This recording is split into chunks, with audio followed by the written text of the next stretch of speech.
Welcome to Taylor's University. Welcome to Taylor's University. Welcome to Taylor's University. Welcome to Taylor's University. Welcome to Taylor's Pada University. era globalisasi ini, teknologi meneruskan berkembang dan menggalakkan globalisasi di seluruh dunia.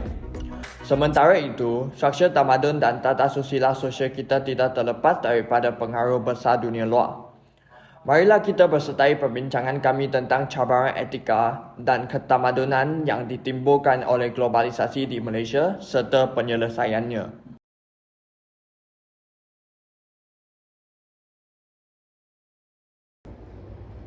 Selamat petang semua. Topik perbincangan hari ini tertumpul kepada isu-isu yang timbul daripada globalisasi dalam masyarakat Malaysia.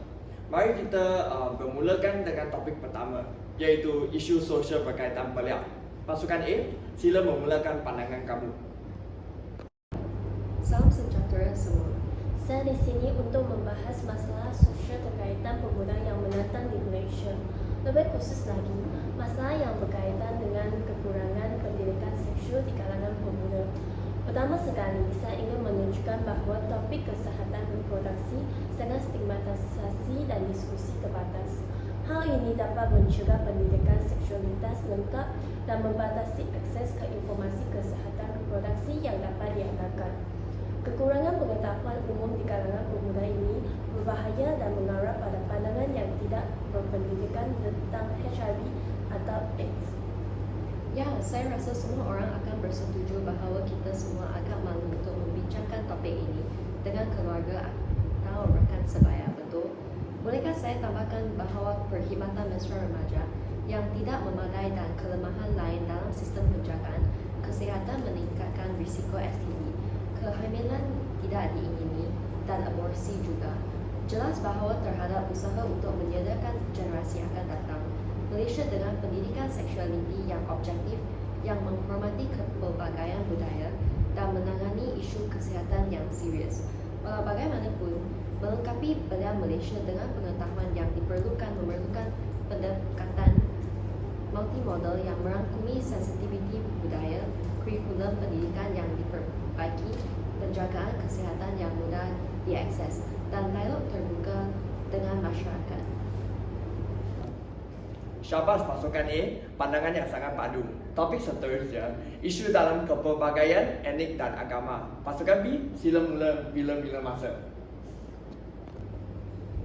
Terima kasih. Kepelbagaian kaum dan agama telah memainkan peranan penting dalam membentuk jati diri masyarakat Malaysia. Namunnya, juga membawa banyak kesulitan yang menjejaskan keupayaan negara untuk mengekalkan kesatuan sosial. Melayu, Cina, India dan kumpulan peribumi yang lain membentuk populasi negara. Masing-masing mempunyai adat dan tradisi mereka sendiri. Walaupun Malaysia telah melaksanakan undang-undang afirmatif seperti Undang-Undang Bumiputera untuk membetulkan masalah sosio-ekonomi, malangnya pelaksanaan undang-undang ini telah mengakibatkan konflik dan ketidaksamaan. Perbincangan mengenai keberkesanan dasar dan kemungkinan pemanggiran masyarakat lain telah dirangsang oleh keutamaan mereka terhadap orang Melayu atau Bumiputera. Saya bersetuju dengan pandangan rakan saya untuk menguraikan kebebasan beragama dan keharmonian antara agama dalam negara kita. Undang-undang yang sering menghalang orang menukar agama telah memburukkan keharmonian di dalam komuniti Malaysia, terutamanya agama Islam. Oleh itu, kami yakin bahawa cabaran yang berterusan ialah mencari keseimbangan antara menegakkan hak dan identiti dalam pelbagai komuniti sambil mempromosikan satu identiti nasional.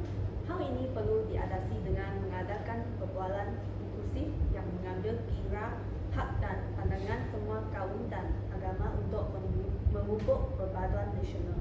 Dengan ini, kita boleh berusaha ke arah Malaysia di mana kepelbagaian dihargai dan diraikan. Syabas pandangan yang jelas dibuat oleh pasukan B.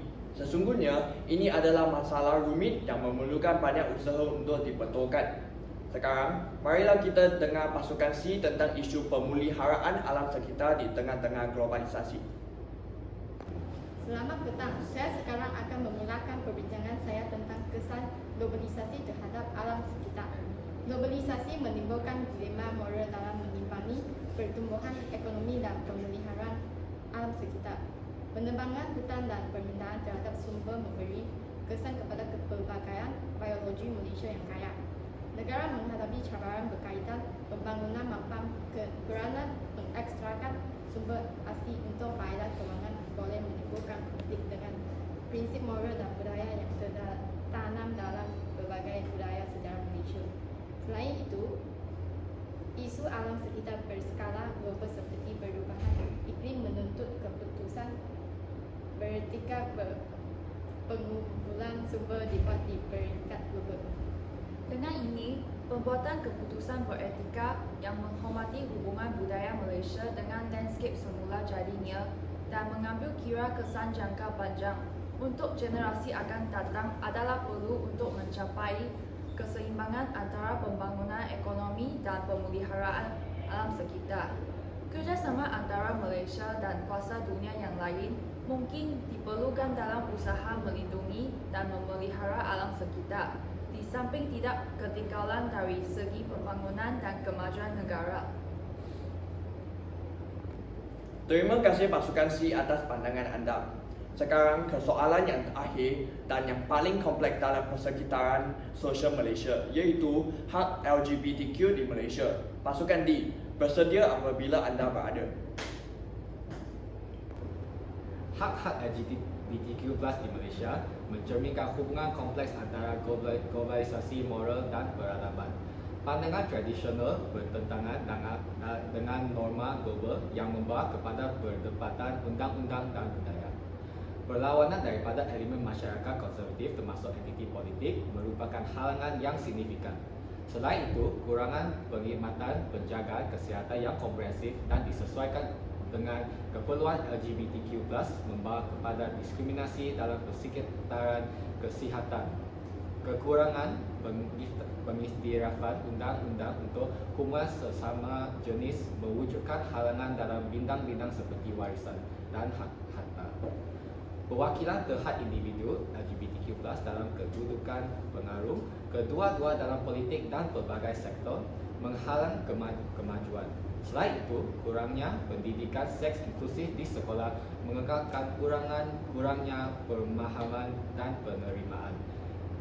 Pencemaran otak yang berpotensi kerana sesetengah individu LGBTQ+ rugu-rugu untuk mengekspresikan identiti mereka secara terbuka, mengancam kepelbagaian dan kemajuan. Cabaran-cabaran ini untuk membentuk web yang kompleks yang memerlukan penyelesaian yang komprehensif. Pada masa yang sama, globalisasi memperkenalkan pemahaman etika, mendorong refleksi mengenai kebebasan individu, adat sosial dan hak asasi manusia. Sesungguhnya, menangani cabaran ini memerlukan penyelesaian strategik. Kempen advokasi yang menyasarkan unsur konservatif boleh meningkatkan kesedaran dan menggalakkan pemahaman untuk menentang tentangan. Program latihan dijalankan yang bertujuan penjagaan kesihatan mendidik profesional tentang kepentingan keperluan LGBTQ+. Rakyat perlu juga berusaha ke arah mencapai pengiktirafan undang-undang untuk hubungan sejenis.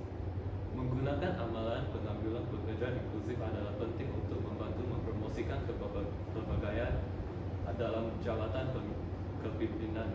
Selain itu, memperkenalkan pendidikan tentang LGBTQ+ boleh mengubah sikap masyarakat dan mewujudkan generasi yang lebih berfikiran terbuka dan bermaklumat. Dengan melaksanakan penyelesaian ini, saya pasti kita boleh membuka jalan kepada Malaysia yang lebih inklusif dan menerima. Terima kasih atas semua pendapat intelek telah dibuat oleh semua peserta petang ini. Sungguh menggembirakan. Saya ingin mengucap terima kasih kepada semua orang atas penyertaan dalam usaha mereka. Keputusan pertandingan pembahasan ini akan dikeluarkan dalam beberapa hari. Jadi, jangan lupa menonton aplikasi MyTimeStaler anda untuk melihat sama ada pasukan anda layak untuk pertandingan debate antara negeri.